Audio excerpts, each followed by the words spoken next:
Confident people don't need to prove they're right.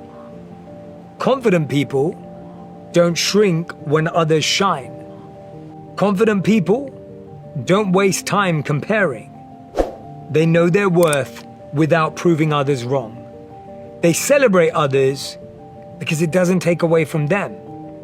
They compete only with who they were yesterday. As the saying goes, insecurity is loud. Confidence is quiet.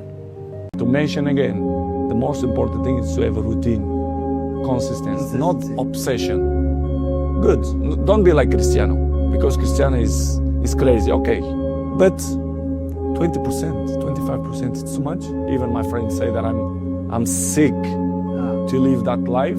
For me, it's not a big deal.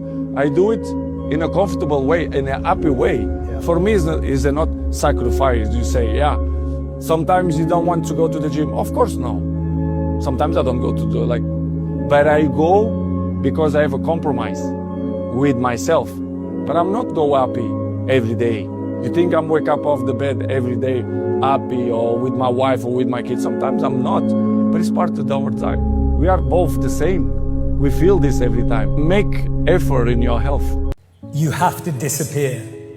Disappearing means doing the work. It means doing the work in the dark. It means building in private what you don't need to prove in public. It means doing the work when no one's watching. You stop worrying about what people think and start valuing what you believe.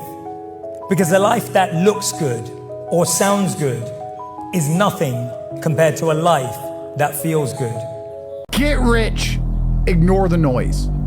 Buckle down, ignore the noise. Lock in, focus, do important shit, ignore the noise. And make sure you're doing things that actually matter. Maybe I'm a little bit of a psycho, we don't know, but I have not regretted one training session of my entire life. And to those people who say I work too hard, thank you. For those people who say I was too much into it, thank you. For those people who say, why in the heck did you waste all that time and spend so much time? Think about the parties you missed. Think about the weddings you missed. Think about the friends you lost. Think about the concerts you missed. Thank you. Didn't need to go to them anyway. No one will ever love you exactly how you want. Maybe your partner makes you coffee in the morning. Maybe they're the ones that make the bed. They're doing something and it's love. They may not say I love you. It may not look like I love you, but it is. And by the way, when you tell them, hey, you didn't get me this one thing or you didn't say this one thing, they're thinking, how did you miss all of the other things? And guess what? You discourage them from loving you. You don't encourage someone to love you by telling them you're disappointed. No one's going to give you more because you made them feel bad. People love you more when they see you noticed all the little things they did.